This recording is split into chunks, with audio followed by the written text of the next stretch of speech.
En este video vamos a estudiar el balance de la cantidad de movimiento en un medio continuo. Empecemos por definir la cantidad de movimiento en un medio continuo omega como la integral sobre el dominio omega sub t, que corresponde a la configuración actual del medio continuo, la integral de la densidad por la velocidad. Esta es una integral de volumen. Y una vez definida la cantidad de movimiento, vamos a definir la resultante de las fuerzas que actúan sobre dicho medio continuo. Estas fuerzas serán, por un lado, de volumen, fuerzas de volumen, que corresponden al primer término, y aquí tendríamos una integral sobre el dominio omega sub t de la densidad por un vector de fuerza, un campo vectorial de fuerzas por unidad de masa. A esto hay que añadirle la resultante de las fuerzas superficiales, que es igual a la integral sobre el contorno de omega sub t del vector de tracciones t. Esta sería una integral de superficie y sumando la resultante de las fuerzas volumétricas más las fuerzas superficiales, tendríamos la resultante de las fuerzas que actúan sobre el medio continuo omega.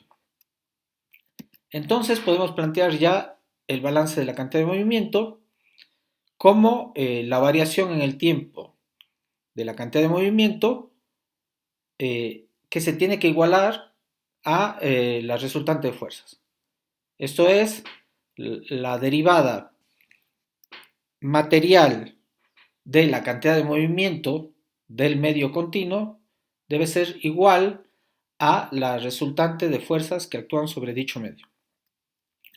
Analicemos un poco más los términos que entran en la expresión del principio de balance de la cantidad de movimiento. Empecemos por la derivada material de la cantidad de movimiento con respecto al tiempo.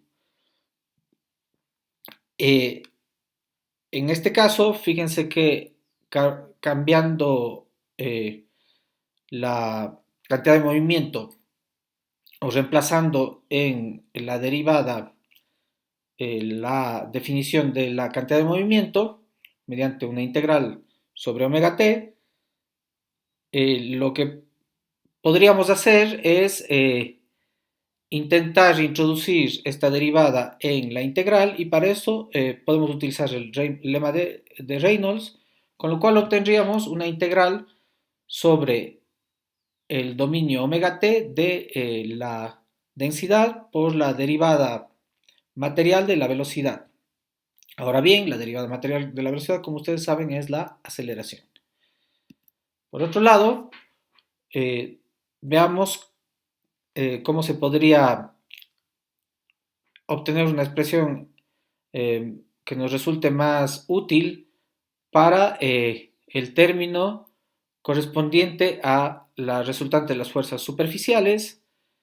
Y lo que podemos hacer es, para empezar, considerar que por el lema de Cauchy, el el vector de tracciones o de tensiones va a ser igual a el tensor de tensiones de Cauchy por la normal, en el punto que estemos considerando. Entonces, nos quedaríamos con la integral el tensor de tensiones de Cauchy actuando sobre la normal, y esta integral se tomaría sobre el contorno del dominio omega sub t, sería una integral de superficie, por supuesto, y entonces lo que podemos hacer es utilizar el teorema de la divergencia. Y de esta manera pasaríamos de tener una integral de superficie a tener una integral de volumen. Esta integral de volumen sería en todo el dominio omega t, y el integrando sería la divergencia del tensor de tensiones de Cauchy. Entonces, fíjense que en ese caso tendríamos ya una expresión del balance de la cantidad de movimiento que está expresado mediante integrales que todas son de volumen y que se toman sobre el dominio omega sub t.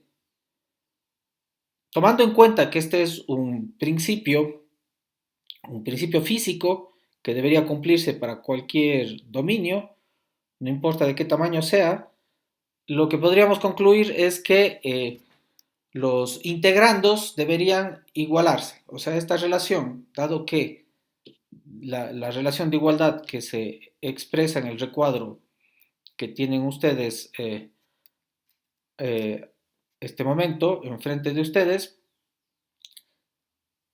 esta relación entre integrales, dado que se puede escribir para cualquier dominio tan pequeño como se quiera, podemos concluir por el teorema de localización que debe cumplirse punto a punto. Y entonces nos quedaríamos que la densidad por la aceleración va a ser igual a la densidad por el vector de fuerzas volumétricas por unidad de masa B más la divergencia del tensor de tensiones de Cauchy.